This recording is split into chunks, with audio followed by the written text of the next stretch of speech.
It's time to dive beneath the surface and into the minds and hearts of your favorite celebrities and pop culture icons. Welcome to Up and Adam. Hey guys, what's up? You're watching Up and Adam. My name's Adam Knoll. And for those of you who don't know me, I'm the guy bringing you guys all the weekly interviews and recaps from your favorite celebrities and pop culture influencers. But for those of you who do know me, you know that that's not why we're always here, right? Guys, if you haven't already, go ahead, smash that like button, subscribe to my channel, and hit that notification bell because, well, you don't want to miss anything we have coming up.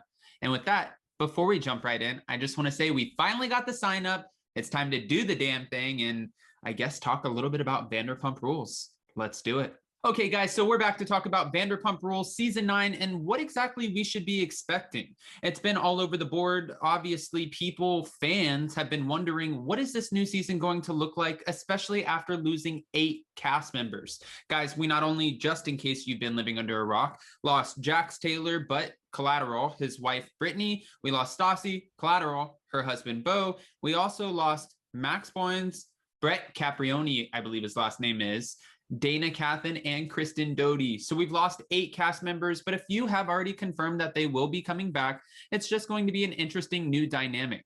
Obviously, we know that Lala Kent is coming back because we've seen her film a little bit already when she's 30-something weeks pregnant. She was filming with her soon-to-be husband, Randall Emmett, and not just Randall Emmett, but Katie Maloney and Tom Shorts. Tom Sandoval and Ariana are set to come back, and so is new mommy Sheena. So we're excited about that, and I'm sure she'll be debuting her man, Brock Davies. And just to kind of throw us off a little bit, which I'm so surprised, I don't know if you guys remember the girl who says, I don't eat pasta, I've never tried pasta in my life. Charlie, I believe her name is.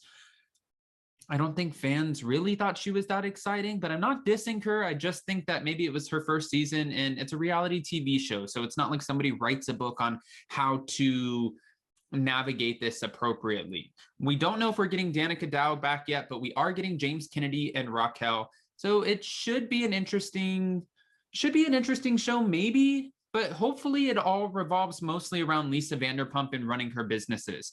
The only reason I say that is because after watching season 8, and when Lisa Vanderpump left the Real Housewives of Beverly Hills, we got to see a little bit more of her dynamic in her family life, her work life. We got to see a little bit more of on-screen time from her, and that's what we want. I mean, as exciting as the other cast members are, we want to see the rich, lavish lifestyle of a extremely successful businesswoman who can really do it all. Not only is she a successful businesswoman, but she's a philanthropist, and she gives back to one of the main little things that we all love the most, which is animals, dogs specifically, and that's one of the things that I think we all love her for. Moving forward, what to expect from this upcoming season? Well, there's been chatter. James Kennedy went on Lisa's new show Overserved, and he dropped the ball letting us know that he will be proposing to his longtime girlfriend, Raquel. So that's obviously going to play out on this season, season 9. And what I find interesting about this is, well, 2 things. One, this is obviously no longer a surprise because they just started filming season 9 and this episode came out already. So she has to know by now because she's probably his biggest fan. We all love James, but Raquel being his girlfriend, being able to put up with a lot of the shit that she's been able to put up with, she has to be his biggest fan. And I'm wondering what she thinks about this. I'm sure she's probably ready to be proposed to, but it kind of ruins it. Just to be fair too, I got proposed to, and this isn't my own personal story, but I got proposed to, and I was about to get into a helicopter and land on this little mountain in Malibu. Jason told me we were going to dinner with Catherine Zeta-Jones, and before we got on the helicopter, the person, well, I'm not going to name who it is, but a certain person kind of let me know, make sure that I'm dressed for a proposal, make sure that I'm ready for this, and it kind of took away a little bit of the excitement. Not the excitement, I was still excited, but it gave it away. So I feel like James Kennedy going on Overserved and dropping this ball kind of gives it away too. Not to mention when you're filming these reality TV shows, it works like this. Whether it's The Real Housewives, Vanderpump Rules, anything Bravo, I know for sure. Producers ask you, what's going on in your life? What stage of your life are you in? And what do you have coming up in the next few months? So by James coming on and saying, you know, I'm going to be proposing to Raquel, it might have landed him a bigger role. I don't know if many people know this, but season 8, a lot of the cast members, some that have been very prominent on the show, they took reduced roles. I believe they were getting paid instead of, like this long drawn out salary for the whole season, no matter how often you're featured. I believe certain cast members were getting paid episodically. I don't necessarily know for sure. I wasn't there when they signed their contract, but I believe James was one of them. So maybe by him sharing the fact that he is progressing in his life, he's over 1 year sober, and he's going to be proposing to his longtime girlfriend, it may have got him a better role. And not to mention, we've lost 8 cast members. So how many reduced roles can you have after that? I'm not quite sure. Regardless, he'll be back, she'll be back, and that is what it is for them. Not only do we have them, but we have Lala Kent coming back, and she also was on Overserved. She was on Overserved, and she slammed Sheena. She slammed Sheena because she feels like Sheena was upset because Sheena wasn't invited to Lala Kent's gender reveal party. Well, Lala was like, don't make it about yourself. This was about me, my baby, and my gender reveal party. And you took this as a time to go on your, what Lala called low-level podcast, in order to share this information that we have some sort of beef, and it was inappropriate. However, if you're looking at it from Sheena's standpoint, Sheena wanted a friend around because right before she got pregnant with her new baby, Summer Moon, who's absolutely beautiful, she unfortunately suffered from a miscarriage. Her and Brock Davies lost their baby, and it's called a rainbow baby. She, I don't want to say it, but he or she is called a rainbow baby. And it was a hard time for Sheena. So she reached out to a few of her friends and really needed people to be there for her at that time. Unfortunately, she doesn't feel like Lala Kent was one of them. Lala Kent did say, though, she's ready to address this beef on Vanderpump Rules, that Sheena's not going to get anything from her moving forward. She doesn't have time for her. She doesn't care. I'm here. You're there. It is what it is. But she also said, I live for this shit. I live for the conflict. So if Sheena wants to talk about it, let's talk about it. What are we going to do with this woman? Anyways, moving forward, when it comes to Lala Kent, she not only has some sort of beef with Sheena, she also has a little bit of a riff with Ariana Madix. If you guys remember on Vanderpump Rules, Ariana and Lala hooked up in some degree.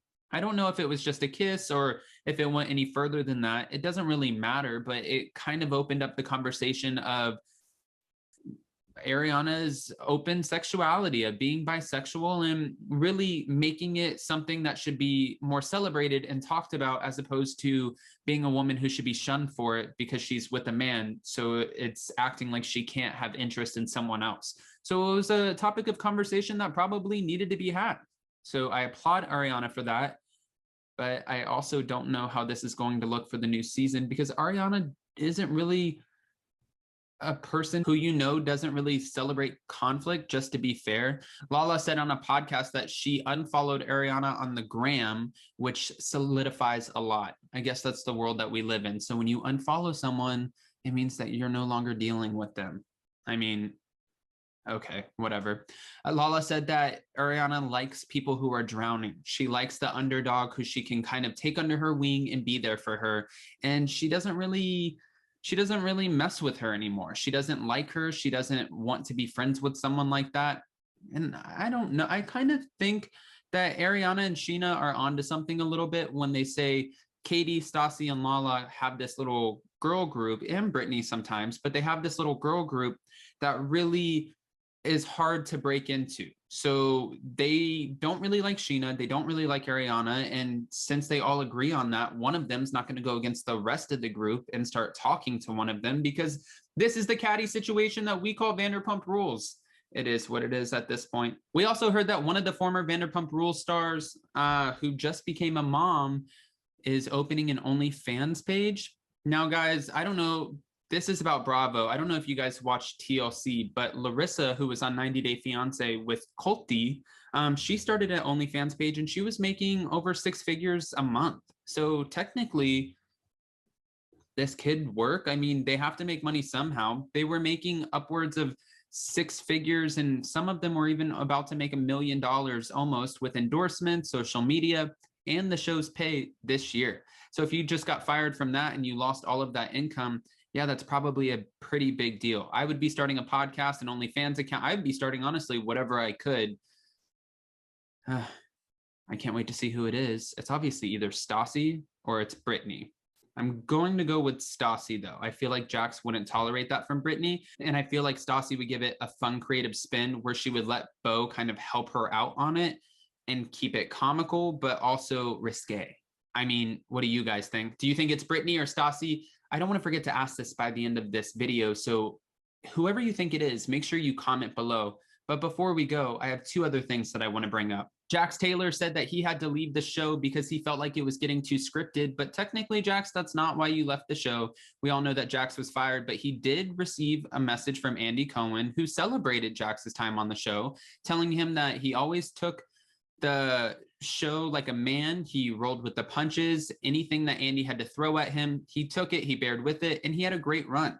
He said, honestly, man, you had a great run. So we just want to say thank you so much for being a part of Bravo, and good luck with your future endeavors, because we know he's not going to be back on Bravo. One other castmate who's a former castmate at this point, who had one hell of a first season, but then got fired because, well, we all know why he got fired, Max Boyens. So I actually worked for Max. I really enjoyed Max as a person, and I never saw any sort of dark or negative side about him, but he did come out on a podcast. I believe it was on Behind the Velvet Rope, and he talked about what that felt like when he was going through the firing.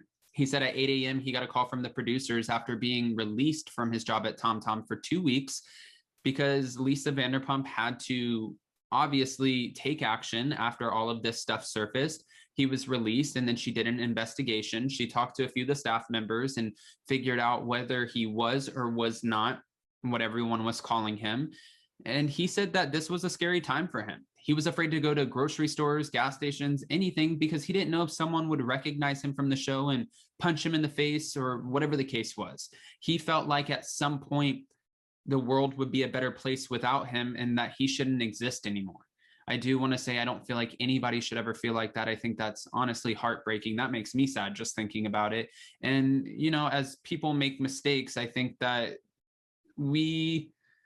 how do I say this gracefully? We should see if they have the ability to come back from those mistakes and understand that this was wrong and make it right. I don't think that people should just resort to taking their own life, because there's so many other people out in the world. Even sometimes when you feel like you're not loving yourself, there are other people who love you so much, and you're important to a lot of people. Sometimes even when you feel like you're not, you are. So I just want to reiterate, that's never the route to take. Guys, I can't wait for the new season. I'm curious to see how this plays out. I'm curious to see how Lala addresses all of these rifts without her main women on the side, Brittany, Stassi, not really Kristen. I mean, she has Katie, but I'm curious to see how she addresses these conflicts without her other girls, without her little cliquey situation. But I want to know what you guys are the most interested in. Guys, what are you looking forward to most on this upcoming season? Season 9 of Vanderpump Rules. If you haven't already, go ahead and comment below. Let me know. And before you go, don't forget to smash that like button, subscribe to my channel, and hit that notification bell, because you don't want to miss anything we have coming up. With that, we'll see you next time. Bye, guys. Thanks for watching Up and Adam.